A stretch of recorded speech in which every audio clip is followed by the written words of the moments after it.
Hey everybody, I'm Jonathan Randall, and welcome to another episode of How You Like Me Now. I want to start by saying I am fully aware of how privileged I am being white and living in America. I also know that the news is full of misinformation and it is really hard to figure out what is the truth and what is pure propaganda. I have been speaking out against the occupation and violations of Palestinian human rights for years, hoping that maybe my words could somehow spark change so the events of the last week and a half wouldn't happen. But I was naive. Perhaps it's my first world privilege that makes me think peace is even an option. That peace is the only way to end the oppression, bigotry, hatred, and violence that is a way of life in Palestine and Israel. I am against violence perpetrated on any human being just because of who they are, Palestinian or Israeli. I think it's so tragic that we want to continue fighting rather than coming together to create a better world for all people, that we refuse to put aside the hatred for the past for the hope of the future, that we would rather take sides than all be united and be on the same side. Humanities. We have so much in common. And the people who want to keep us down, they want to keep us fighting amongst ourselves. Because together, we would be so much harder to control, manipulate, and to profit off of. The violent actions of Hamas do not represent all Palestinian people, just as the disgraceful actions of Israel do not represent all Jews. Palestinians have been suffering for decades. I'm glad they have your attention now, but wish that 1,400 Israelis didn't have to die and Gaza didn't have to be demolished for you to give a shit. The people that live there have been going through hell for 11 days since Hamas attacked Israel. But it's been over 75 years since their Nakba started. We're close to 2 million Palestinians have since lost their homes and tens of thousands have been killed. In just the last 11 days of Israel's relentless bombing of the open-air prison that is Gaza, over 3,000 Palestinians have been killed, and that number is sadly only rising. My inbox is filled with messages from Palestinians begging for my help in spreading awareness about the brutal onslaught they are currently facing, and it absolutely breaks my heart. I wish I could do more, and I am so sorry. Please know that people all over the world are against the violence you have and are facing, and many of them are Jews like me. Yesterday, a hospital was bombed in Gaza, killing hundreds of people. Now, images of Gaza being obliterated by Israeli airstrikes are easy to find. But Israel is claiming that it was a militant group in Gaza that had a rocket misfire and destroyed the hospital. I made a video about this last night and how the social media accounts of the State of Israel and the Israeli ambassador to the U.S. had posted videos which they claimed showed the rocket that hit the hospital coming from inside Gaza, but then that video was quickly exposed by the New York Times as being from 40 minutes after the hospital was destroyed. Also, one of Netanyahu's aides had posted on social media that Israel destroyed the hospital because Hamas was hiding there, but soon after deleted that post. Israel is still claiming it wasn't them and it was a misfired rocket from the Islamic Jihad. I hope we find out the truth, but Israel propaganda is nothing new, and their country was founded on it. Thanks to social media, the new historians, and many brave Israelis speaking out, lots of their lies have been exposed. There are horrible lies coming out of Israel just this week to rile up Islamophobia and justify destroying Gaza and the murder of its people. Lies like 40 babies being beheaded or mass rapes taking place. And even after Israel and their military have gone on record saying they can't substantiate these claims, they are still spreading like wildfire, fueling hatred and division. And there are things that far too many Israelis and Zionists say are lies, like that there even is an occupation or that the Palestinian people exist. That's how much Palestinians are up against. That after everything they have suffered, decades of trauma, their very existence and that trauma is being denied. The occupation is real.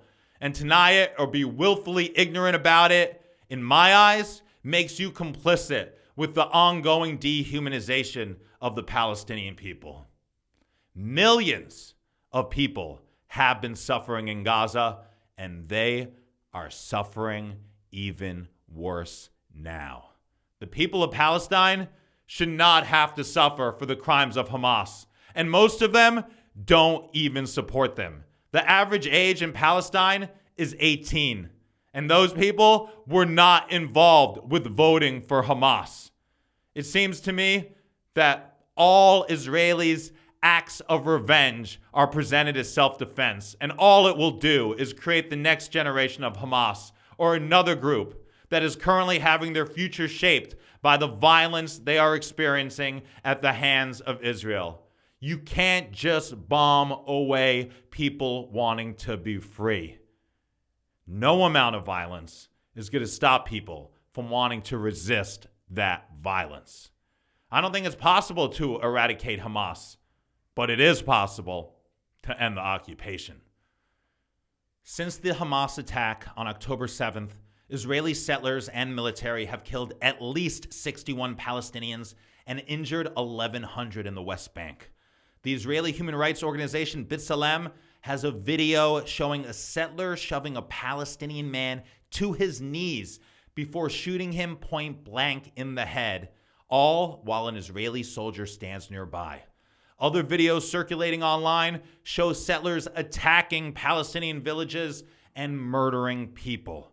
Attacks like these have been a daily occurrence in the West Bank for many, many years. This year alone, there have been over 800 instances of settler violence.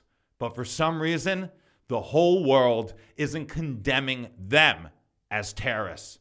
And the majority of the Jewish community isn't appalled by their violent actions, speaking out against them and demanding that they be universally condemned as terrorists. Make no mistake, this is state policy. Parliamentary groups like the Israeli settlers are used by governments to commit crimes like killing and ethnic cleansing, to shield the state from future criminal liability. In fact, the Israeli government just announced that they purchased 10,000 assault rifles to be distributed to these very violent Israeli settlers. I'm against the horrific actions of Hamas.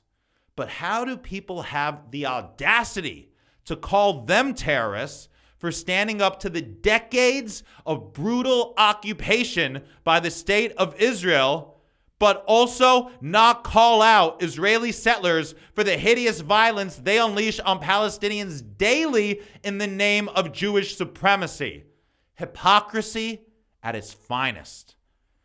I am totally overwhelmed by the tragedy taking place, the messages I'm getting, the fighting, and the hate, which just makes me feel more privileged, considering being overwhelmed is nothing compared to what Palestinian civilians have been suffering through and are right now, and the pain the loved ones of those killed by Hamas will live with for the rest of their lives.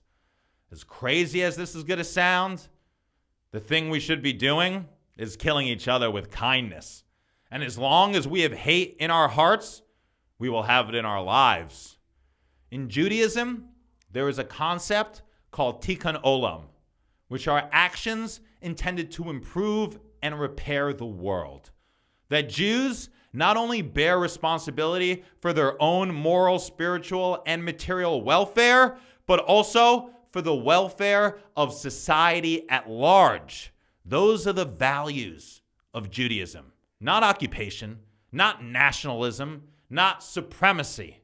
And this is our opportunity to express tikkun olam to the world.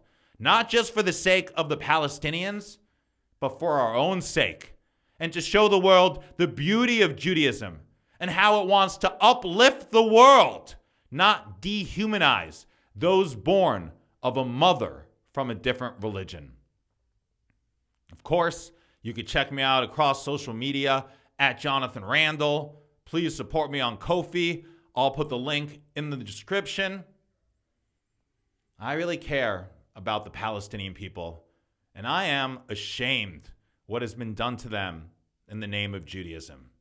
I've said it before, and I'll say it again. I think that the state of Israel is a modern-day golden calf that has poisoned more than just a religion, but a people who ignore the beautiful values it promotes in the name of nationalism. The dream of Israel will never exist as long as Palestinians are oppressed and viewed as less than and other.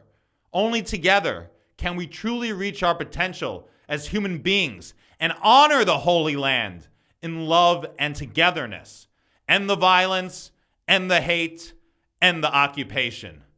I'm Jonathan Randall. How you like me now?